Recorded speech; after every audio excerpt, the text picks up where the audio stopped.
जय श्री राम भक्तों भक्तों स्वागत है आपका हमारा चैनल देववाणी में। भक्तों, आपको हमारी कथाएं कैसी लगती हैं हमें कमेंट करके ज़रूर बताएं। भक्तों, हमारी कथाओं को लाइक अधिक से अधिक करें, इन्हें शेयर करें और हमारे चैनल को अधिक से अधिक सब्सक्राइब करें। भक्तों, आपसे एक गुजारिश है, हमें इंस्टाग्राम पर फॉलो करें जिसका लिंक डिस्क्रिप्शन में दिया गया है। तो चलिए शुरू करते हैं आज की कथा। जय श्री राम भक्तों, आज हम कथा श्रवण करेंगे ब्राह्मण की चतुराई। आइए कथा श्रवण करें। मैनपुरी नगरी में एक पंडित जिनका नाम बटुक था, काशी से पढ़कर लौटे थे। वो दिन रात किताबों और हवन पूजा में जुटे रहते थे। उनके पिता ने लाख समझाया कि दुनिया में सफल होने के लिए केवल ग्रंथों और पुस्तकों के भरोसे रहने से कुछ नहीं होता। मनुष्य को जवानी के दिनों में ज़्यादा से ज़्यादा समय समाज के लोगों के बीच रह के दुनियादारी सीखना चाहिए। पर बटुक पंडित नहीं माने और पुस्तकों में उलझे रहे। पिता को चिंता हुई कि बेटा अगर धर्म कर्म में उलझा रहा तो हाथ से निकल जाएगा। उन्होंने अपनी पत्नी से विचार विमर्श किया। दोनों ने निर्णय लिया कि बटुक पंडित को कुछ दिनों के लिए ससुराल भेज दिया जाए। उसी दिन शाम को माँ ने अपने पुत्र बटुक को समझाया, बेटा अब तुम पढ़ लिख गए हो, पूजा पत्री करने लगे हो, अब तुम्हें अपनी गृहस्थी जमा लेनी चाहिए। तुम्हारी बचपन में ही शादी हो गई थी। शादी हो जाने के बाद से ही तुम्हारी पत्नी अपने पिता के यहाँ रह रही है। उसे लिवा लाओ और कुछ दिन ससुराल में मेहमान नवाजी कराओ। पोथी पत्रा की पोटली बांध के बटुक पंडित बड़ी खुशी खुशी अपने ससुराल चल दिए। दामाद को देखकर सास ससुर बड़े प्रसन्न हुए और उन्होंने बटुक पंडित की खूब आवभगत की। कुछ दिन आराम से कटे। शाम को प्रतिदिन बटुक पंडित गांव के बाहर एक मंदिर पर चले जाते और वहीं बैठे बैठे किसी ग्रंथ का पाठ करते रहते। शाम को अंधेरा हो जाने पर वे लौटते। एक दिन की बात है, बटुक पंडित मंदिर से लौट रहे थे कि उन्होंने देखा कि गांव के बाहर एक सूनी और खंडहर हवेली के दरवाजे के सामने 10-12 गधे खड़े हैं और चीपो चीपो की आवाज़ में चिल्ला रहे हैं। बटुक ने सोचा कि सांझ के समय गधों के रेंगने का बड़ा अपशगुन होता है।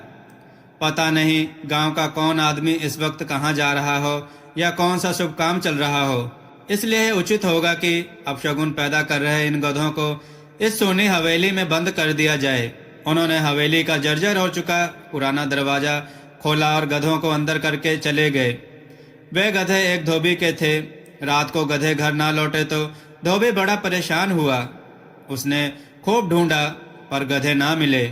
सुबह जब तालाब के किनारे अपने गधे खोजता हुआ घूम रहा था कि एक पंडित ने उसे सलाह दी कि काशी से पढ़ के आए बटुक पंडित इन दिनों अपने गांव में पधारे हैं। सुना है बड़े विद्वान हैं, जाओ और उनसे ही पूछ लो। वे अपनी पोथी पत्रा देखकर शायद कुछ पता बता दें।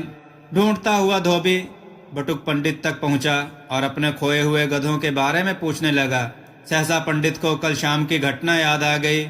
उन्होंने बिना सोचे विचारे कह दिया कि तुम्हारे गधे तो गांव बाहर की सूनी हवेली में बंद हैं।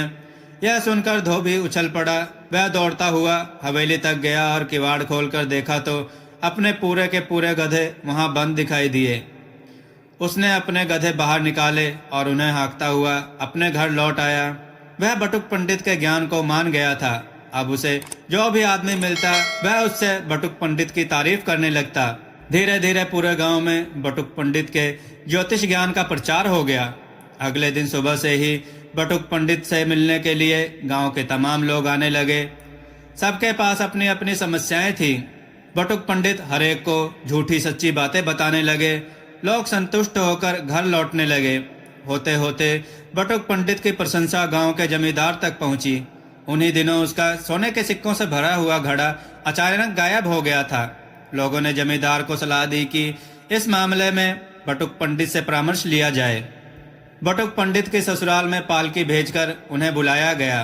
बटुक ने सोचा कि आज फंस गए, जाने क्या मामला है। वे जमींदार की हवेली पहुंचे तो उनका खूब स्वागत सत्कार किया गया।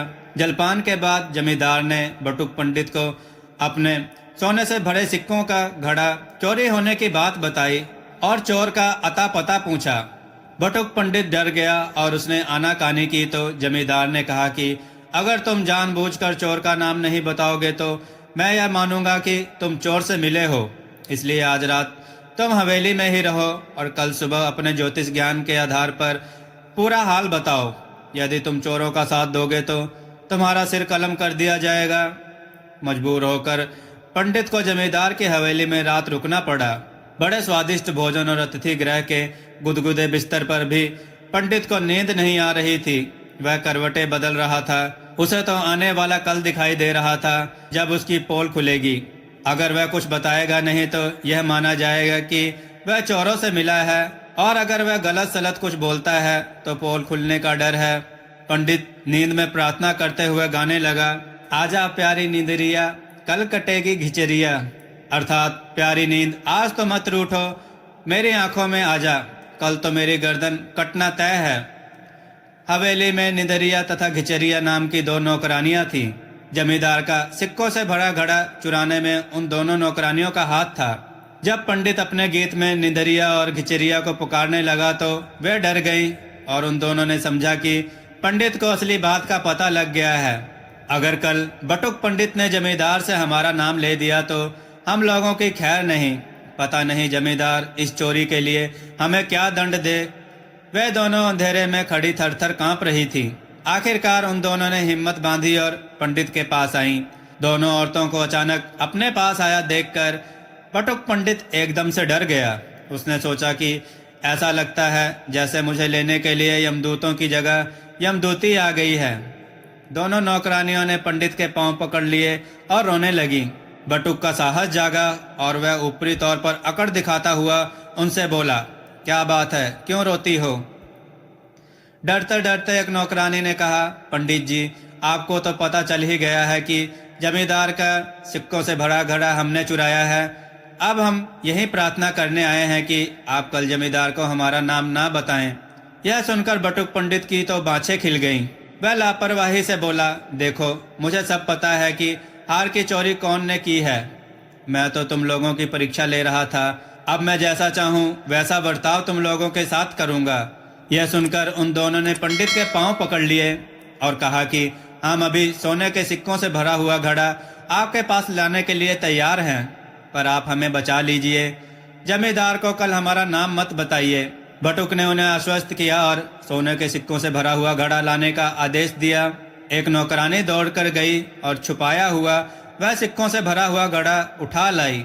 पंडित ने विचार करके उन दासियों को सलाह दी कि वे इस घड़े को आंगन में बने तुलसी घड़ा यानी तुलसी के पौधे के नीचे गहरे दबा दें और निश्चिंत होकर वहां से चली जाएं। नौकरानियों ने पंडित के कहे मुताबिक वह घड़ा तुलसी घड़ा में दबा दिया और अपनी कोठरी में जाकर सो गईं। खिड़की से झांकते हुए बटुक ने जब देखा कि काम हो गया तो वह भी अपने पलंग पर निश्चिंत होकर सो गया। सुबह देर तक वह सोता ही रहा। वह जब जागा तो जमींदार का नौकर उसे बैठा मिला। जमींदार बड़ी देर से उसे बुला रहे थे। आराम से स्नान करने के पश्चात पंडित जमींदार के पास पहुंचा और अपने पोथी पत्रा देखने का नाटक करने लगा। कुछ देर बाद उसने जमींदार से पूछा कि क्या हवेली में कोई तुलसी घड़ा है? जमींदार ने बताया कि जरूर है। तो पंडित ने तुरंत बता दिया कि सिक्कों से भरा हुआ घड़ा उसी में गड़ा हुआ है। फिर क्या था, तुरंत ही घड़े की खोज शुरू कर दी गई।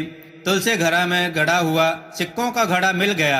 जमींदार को अपना खोया हुआ सिक्कों से भरा हुआ घड़ा मिला तो उसे बहुत खुशी हुई, लेकिन वह मन ही मन डर भी गया कि मैंने व्यर्थ ही पंडित को बुरा भला कहा।